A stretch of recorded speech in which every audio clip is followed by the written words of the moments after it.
njegovih nogah slišati božanski glas. Posvečen, prijeten prostor, kjer se mi ustavi čas. Tu sedim in ga poslušam, ko mi nežno govori. Me z ljubeznijo sprejema in srce mi spremeni.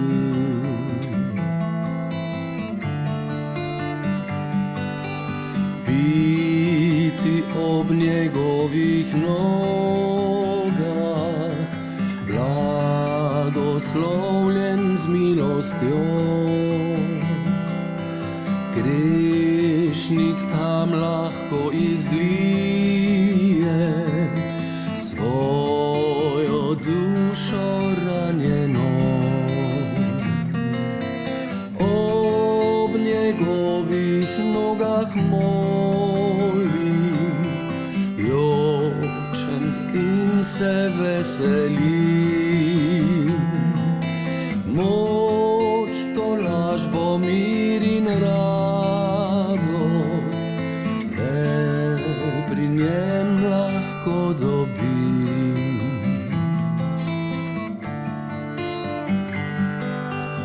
Moj Gospod in moj zveličar, prosim, blagoslovi me. Tukaj zdaj ob tvojih nogah bi izročil ti srce. Daj mi, prosim, čiste misli, zdrav razum in tvoj značaj.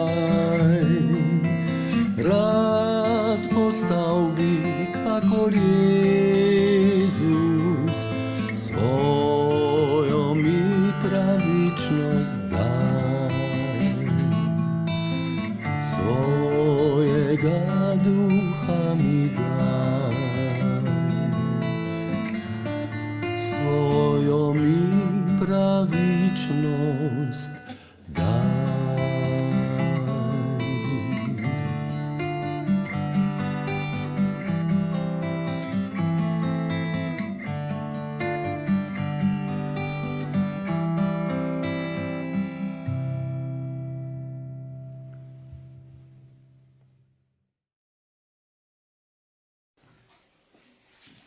Lep pozdrav vsem vam. Zares, kakšno zvezo imajo grozdje, velikani in upor. Izraelci so bili v sužnosti že okrog 430 let, ko je Bog poklical Mojzesa, da jih osvobodi in odpelje iz Egipta v obljubljeno deželo Kanaan. Približno na sredini 4. Mojzesove knjige se znajdemo tik pred obljubljeno deželo. Ljudje so rekli, kaj pa če bi v obljubljeno deželo poslali nekaj oglednikov? Mojzes je ta predlog predstavil Bogu in Bog je rekel, naj pojdejo. Iz vsakega rodu naj izberejo po enega moža.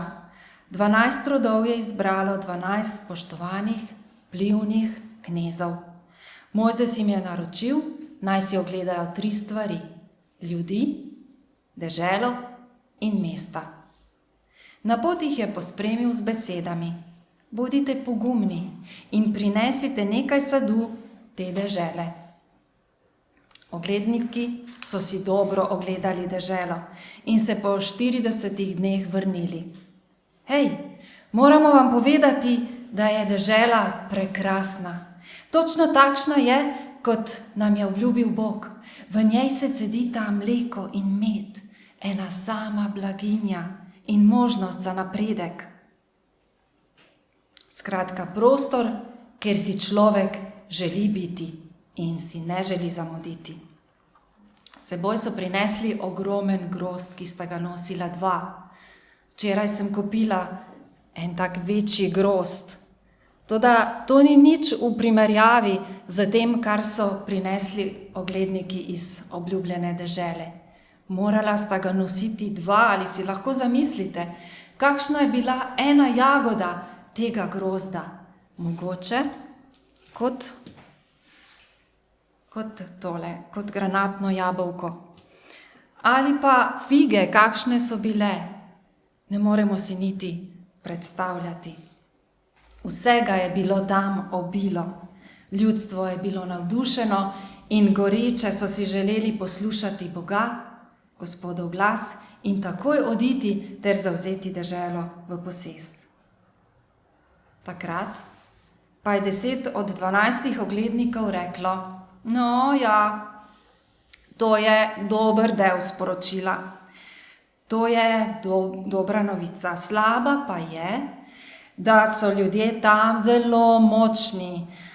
Prebivalci jih je veliko, vsi Naejci, Hetejci, Amorejci, Jebusejci. Poleg tega so mesta velika in mogočna, utrjena. Pa še nekaj.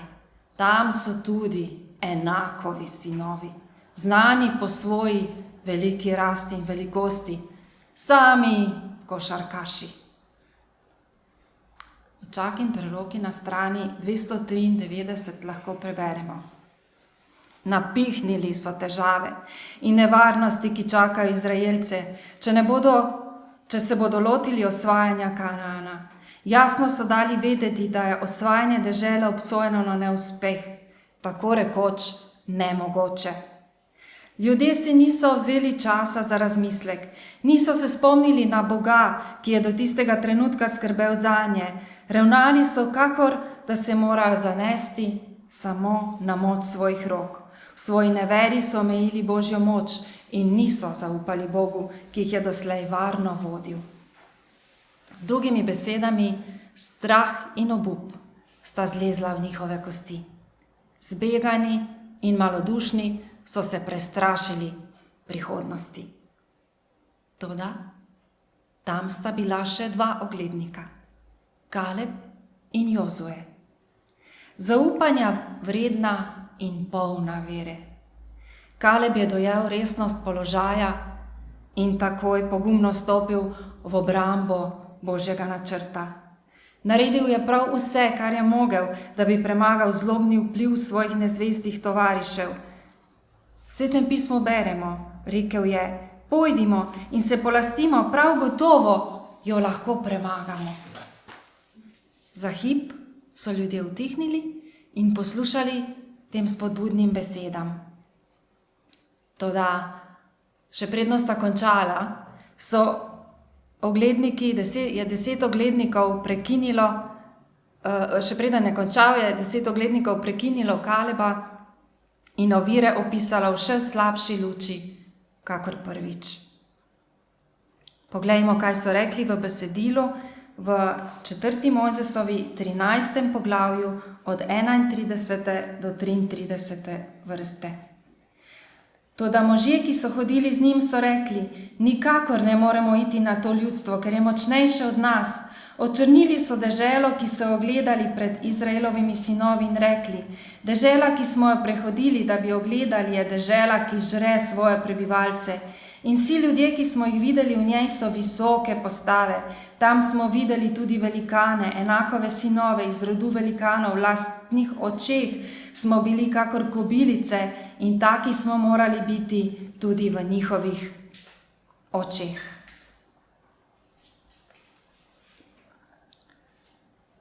Čak in preroki na strani 294 in 295. Ti možje so stopili na napačno pot in se ne samo napihnili, ampak kljubovalno postavili proti Kalebu, Jozuetu, Mojzesu in proti samemu Bogu. Vsak njihov korak naslednji pa je bil še odločnejši. Ljudem so želeli vzeti pogum za osvajanje Kanaana. Popačili so resnico, da bi podprli svoj pogubni vpliv. Deželo so črnili z besedami, da žre svoje prebivalce.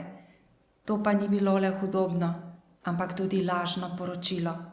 Bilo je tudi protislovno. Ogledniki so izjavili, da je dežela nerodovitna in cvetoča, ter da so v njej ljudje velike postave, vse to pa ne bi bilo mogoče, če bi bilo podnebje tako nezdravo, da bi se za deželo lahko reklo, da požira prebivalce. In kaj je sledilo? 4. Mojzesova 14. poglavje od 1. do 4. vrste. Tedaj je vsa skupnost zagnala vik in krik in ljudstvo je tisto noč jokalo. Vsi Izraelovi sinovi so godrnjali proti Mojzesu in Aronu, vsa skupnost jima je rekla, da bi umrli v egiptovski deželi ali da bi umrli v tej puščavi. Zakaj nas Gospod vodi v to deželo, da bomo padli pod mečem? Naše žene in naši otroci bodo postali plen. Ali ne bi bilo boljše za nas, če bi se vrnili v Egipt? In govorili so drug drugemu, postavimo si poglavarja in vrnimo se v Egipt. Ljudje so jokali, se pritoževali in bili potrti. Hodili so po puščavi. Mojzes jih je pripeljal do meje obljubljene dežele in zdaj jim 10 oglednikov pravi, ne moremo vstopiti. Se hecate, to je bil namen poti, namen potovanja, to je bilo edino upanje, to je bil edini razlog. Zaželeli so si umreti v puščavi, saj so si zamišljali najbolj grozne stvari, ki bi se jim lahko zgodile, čeprav tega nikoli ne bi doživeli. V 3. vrsti vidimo, da so se pa končno le spomnili na Boga in rekli so, zakaj nas Gospod vodi v to deželo, da bomo padli pod mečem. Vendar niso se spomnili na njega zato, da bi ga proslavili, mu dali hvalo ali pa ga vprašali za nasvet, temveč zato, da bi ga obtožili. Bog to posluša in pravi, razkrinkali so moje znamene. Abrahamu sem obljubil potomstvo in deželo, izbral sem Mojzesa, da jih pripelje skozi puščavo do te obljubljene dežele in zdaj pa jih bodo vzeli za sužnje in jih pobili. Se zgodi. Sorry. Je Bog tako rekel? Mojzesa, Arona in samega Boga so obtožili, da jim je obljubil deželo, ki je ne morejo posesti. Šli so tako daleč, da so si izbrali vodjo, ki jih bo odpeljal nazaj v deželo trpljenja in sužnosti, iz katere jih je rešil sam Bog. V Egiptu bi jih verjetno sprejeli odprtih rok. Le kdo bi lahko gojil zamero zaradi izgube prvorojencev in tistih, ki so se utopili v Rdečem morju. Egipčani pa bi jim gotovo povišali plačo, jim dali višji regres. Zagotovo bi jim zgradili hiše in Izraelci bi živeli srečno do konca svojih dni. Bi res? Zavreči Mojzesa je pomenilo zavreči tudi Boga, saj je bil Mojzes od Boga postavljen vodja. V tem primeru pa je vprašanje, kako daleč bi sploh prišli v puščavi. Namesto da bi ljudstvo molilo in prosilo Boga za usmeritev, pogum in vodstvo, je vso noč jokalo, godrnjalo in spletkarilo. Jokati in stokati je bilo lažje, iskati krivce in delati načrte brez Boga se je v tem trenutku zdelo bolj smiselno. Poročilo je spodbudilo zmedo, zmeda jezo, jeza ogorčenost, ogorčenost pa iskanje krivca, nad katerim bi se lahko znesli. 4. Mojzesova 14. poglavje, 5. in 6. vrsta dajete odgovor na to, kaj so naredili Božji možje. Tedaj sta Mojzes in Aron padla na obraz pred vsem občestvom, skupnosti Izraelovih sinov.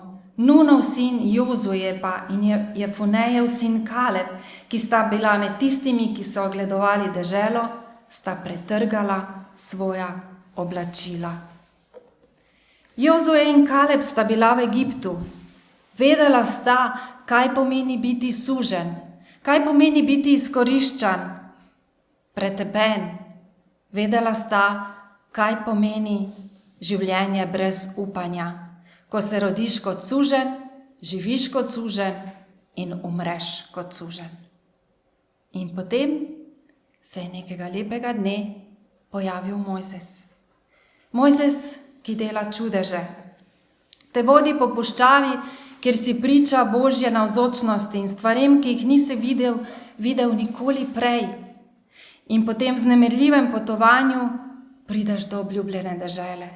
Imaš priložnost videti nekaj čudovitega in to pred vsemi drugimi.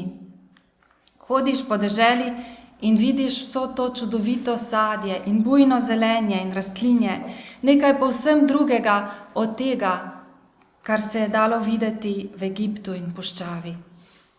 Imaš priložnost sodelovati v izpolnitvi obljube, ki je bila dana pred toliko leti.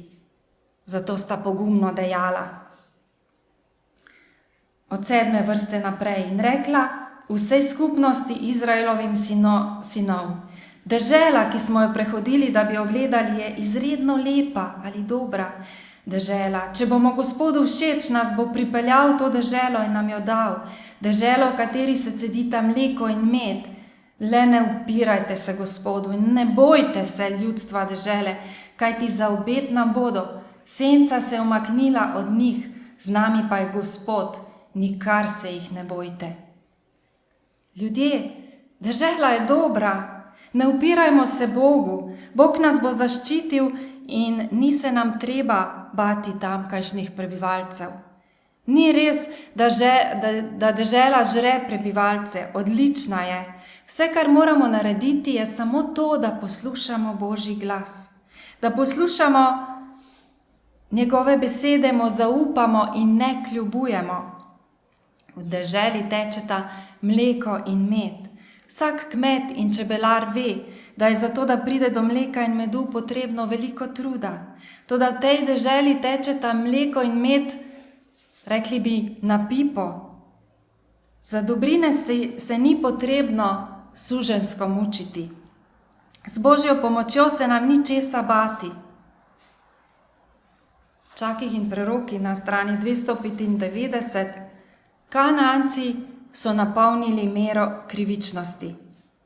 Obrnili so se proti Bogu in zato je Bog umaknil zaščito od njih in Izraelci bi z lahkoto osvojili obljubljeno deželo.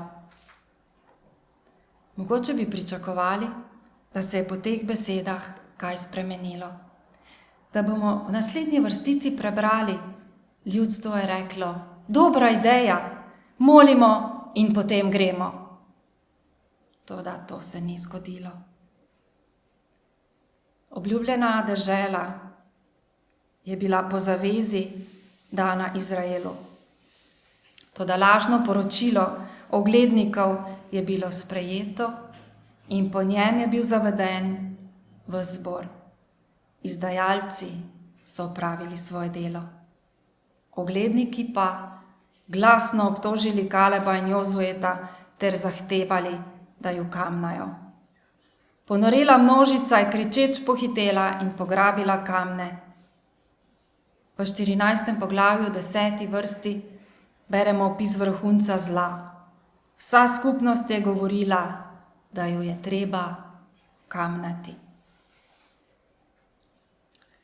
Kaleb in Jozuje sta bila njihova prijatelja.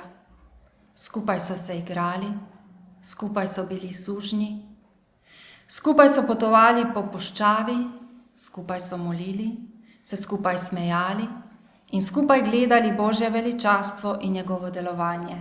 Zdaj pa je množica iskala kamenje, da ju z njim posuje. Kako hitro so se znašli na napačni strani. Prepričani, da imajo prav, da so žrtve in da se je njim zgodila krivica. Njihovo prepričanje pa se je iz otožnosti sprevrglo v jezo, bes in nasilje. In takrat je Bog rekel: dovolj.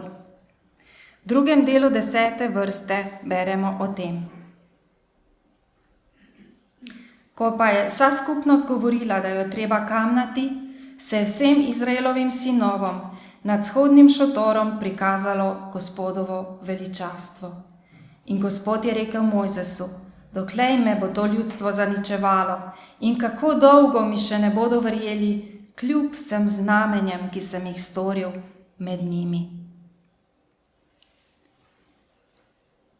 Očaki in preroki 296, mogočnejši od njih se jim je razodel in nihče si ni drznil nadaljevati upora. Ogledniki, ki so prinesli slabo sporočilo, so se strti od strahu umaknili in zadržanim dihom stekli v svoje šotore. Bog pa ni spregovoril ljudstvu. Govoril je z Mojzesom, njihovim voditeljem. In kakšen je bil Mojzesov odziv? Vrsta 13 in naprej.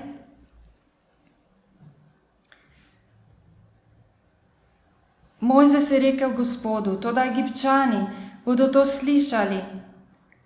Oziroma še prej, Bog je rekel: Udarim jih s kugo in jih razdedinim, iz tebe pa naredim narod, ki bo večji in mogočnejši, kakor je ta.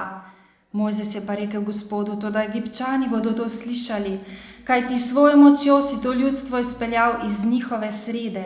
Povedali bodo prebivalcem te dežele, kako so slišali, da si ti, Gospod, sredi tega ljudstva, da se ti, Gospod, prikazuješ iz oči v oči, da tvoj oblak stoji nad njimi in da hodiš pred njimi, podnevi v oblačnem in ponoči v ognjenem stebru.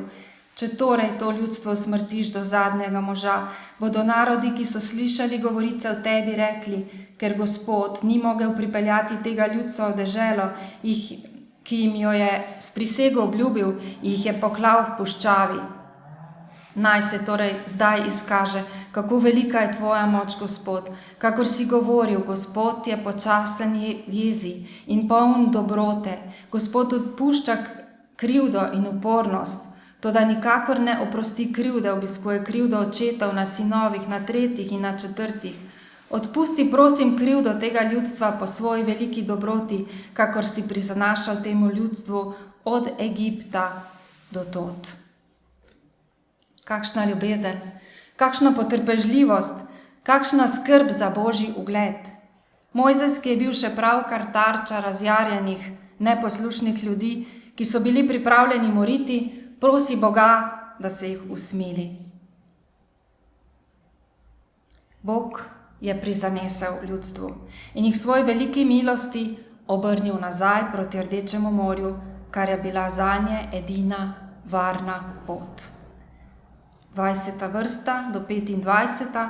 Gospod je rekel: Odpuščam po tvoji besedi, toda kakor jaz živim in bo vsa zemlja napolnjena z Gospodovim veličastvom velja, nobeden izmed mož, ki so videli moje veličastvo in znamenje, ki sem jih delal v Egiptu in puščavi, pa so me vendar že 10-krat postavili na preizkušnjo in niso poslušali mojega glasu, nikakor ne bo videl dežele, ki sem jo s prisego obljubil dati njihovim očetom. Nobeden izmed teh, ki so me zaničevali, je ne bo videl, svojega služabnika Kaleba pa bom, zato ker je bil drugega duha in mi je bil popolnoma zvest, popeljal deželo, v katero je šel, in njegov zarod jo bo dobil v last. Amalečan in Kananec prebivata v dolini, zato se jutri obrnite in odpravite v puščavo po poti proti Trstičnemu morju. Človek si svojo neposlušnostjo sam izbere posledice.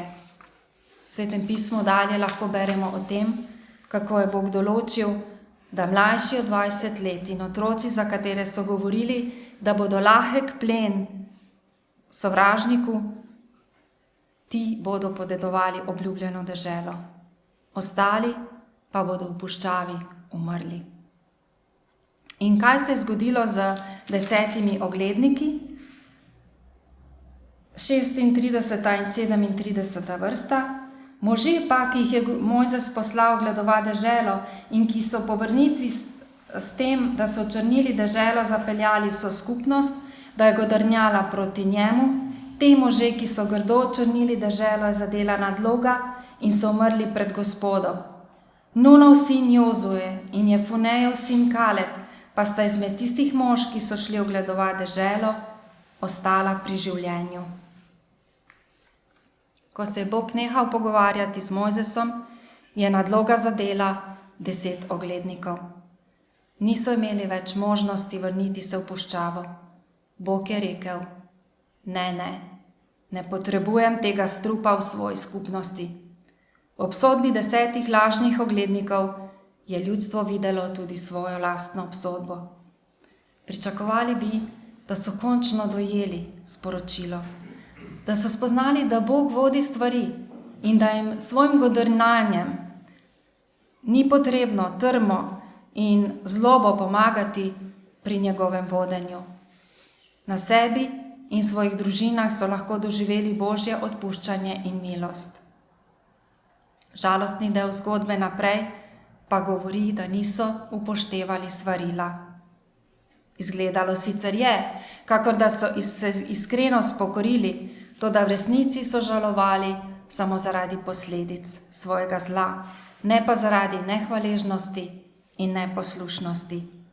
Ljudstvo je vso noč jokalo in žalovalo. Zjutraj pa prišlo na dan, kar z novimi načrti. Od 40. do 45. vrste.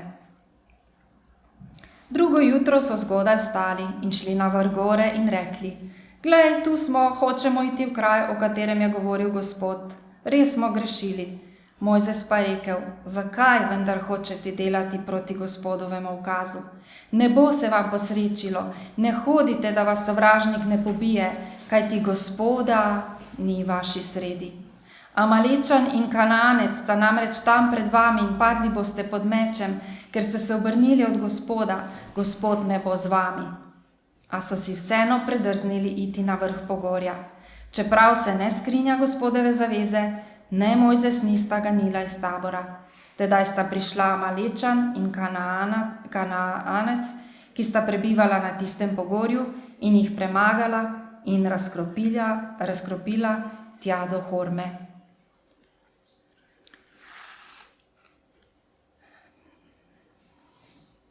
Bog jim je dal prednost in dolžnost, da bi stopili v deželo takrat, ko je on tako določil. Toda zaradi njihovega trmastega omalovaževanja je bilo to dovoljenje umaknjeno. Satan je dosegel svoj namen, ko jim je preprečil vstopiti v Kanaan. Zdaj pa jih je spodbujal, naj navkljub božanski prepovedi naredijo prav to, česar niso hoteli izpolniti, ko je tako zahteval Bog.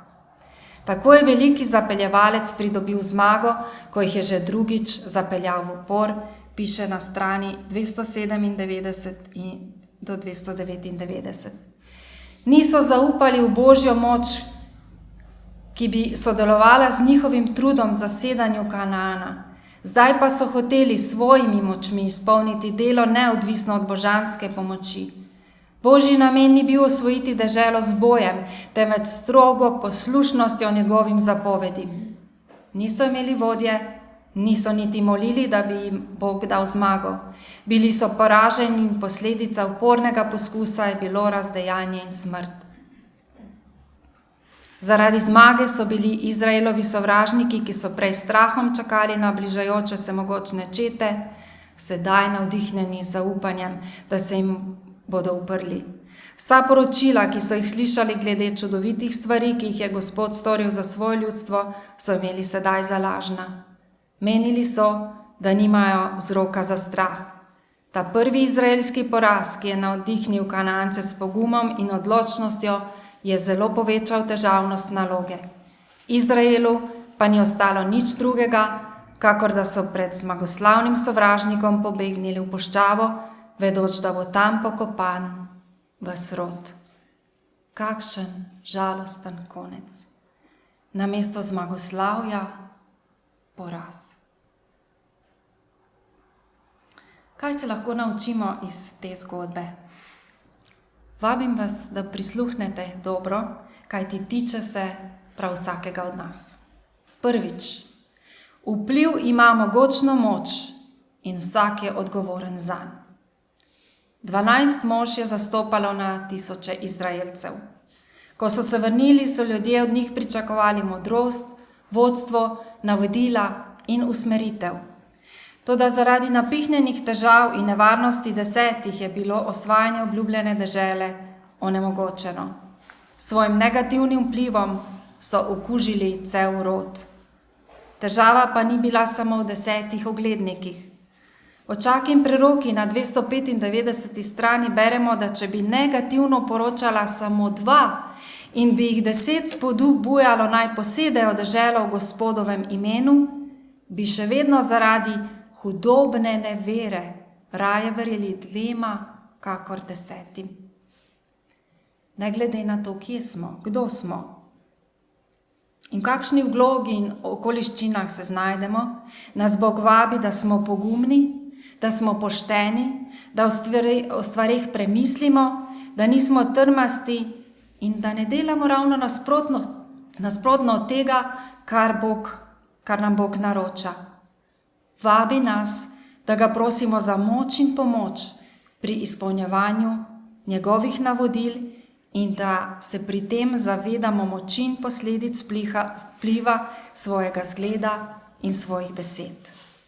Drugič, v času, ko ni časa, si moramo vzeti čas in prisluhniti Bogu. Izraelci so potovali skozi puščavo. Na oglednike potrpežljivo čakali 40 dni. Prisluhnili so njihovemu poročilu, toda njihova hudobija se je razvila v enem samem večeru in povzročila pogubne posledice. Nihče ni rekel, da naj gredo zasesti deželo tisti hip ali naslednji dan. Za umsko, telesno in duhovno pripravo si bi lahko vzeli dovolj časa, če bi to le želeli.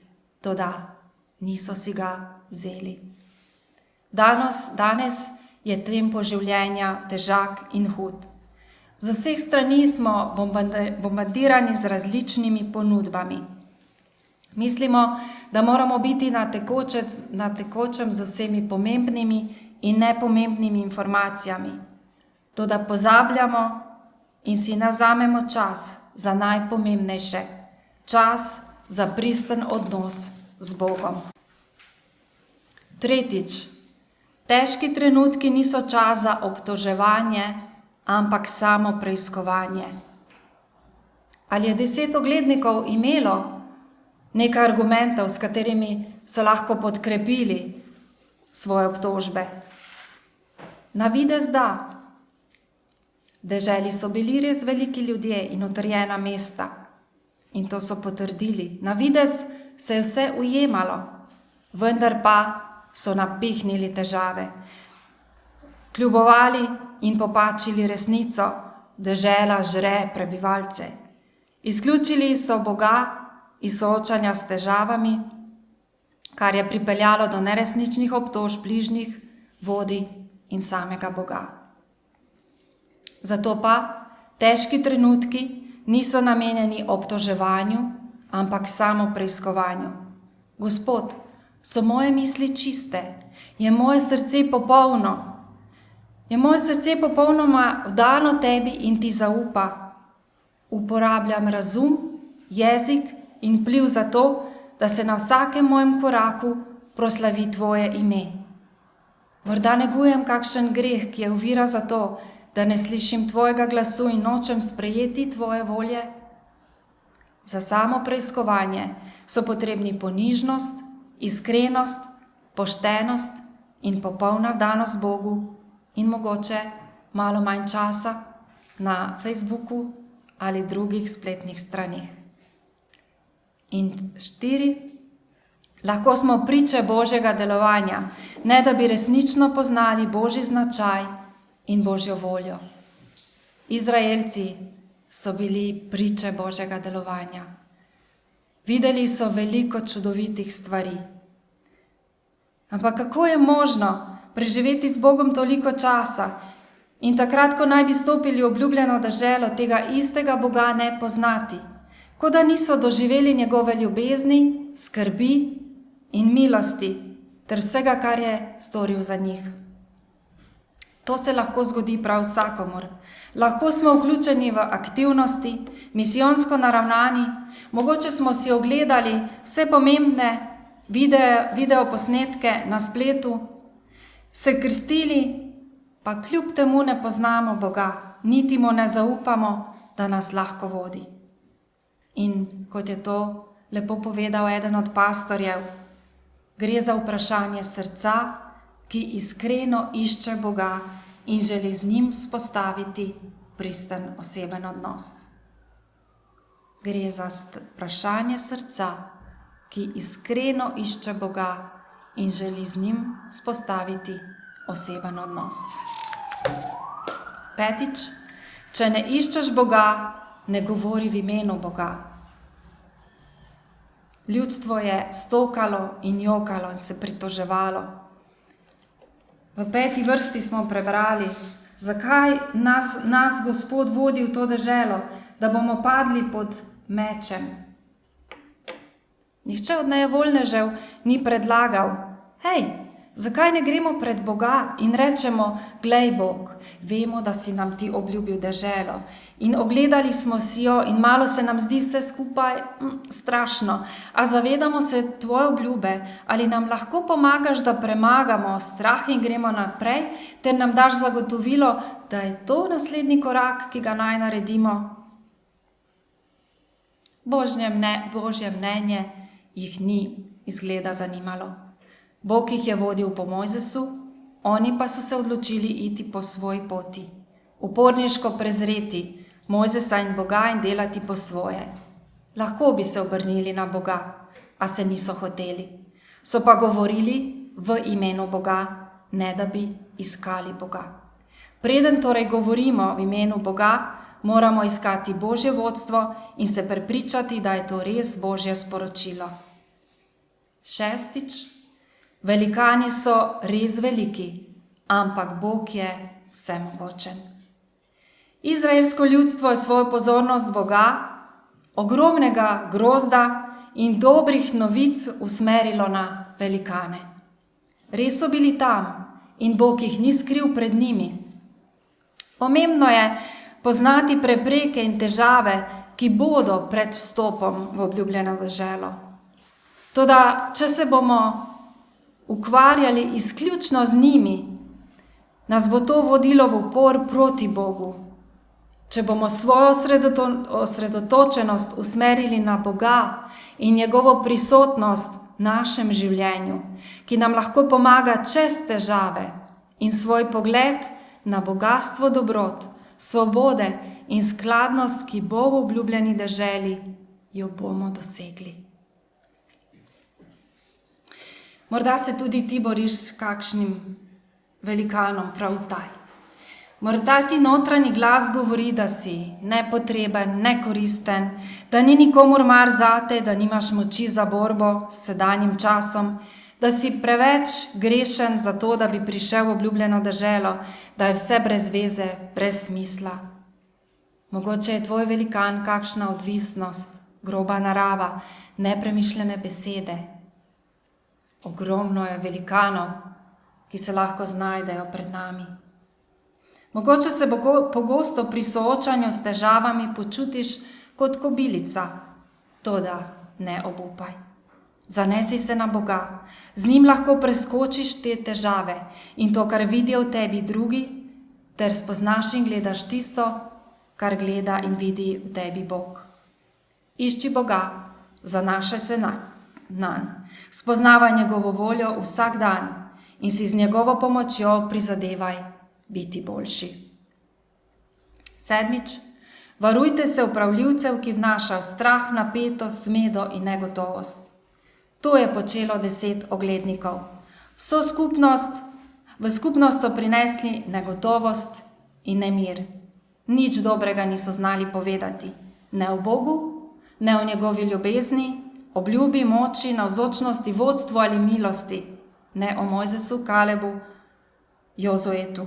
Vse, kar so govorili, je ljudi odvračalo od Boga in našalo napetost. Posledice pa so bile pogubne. 8. Upor proti Bogu oslabi modrost in dobro presojo. Ko se upiramo Bogu, izgubljamo duhovni kompas. Ljudstvo je izbralo pot upora proti Bogu in njegova modrost in dobra presoja sta v tistem trenutku začele močno upadati.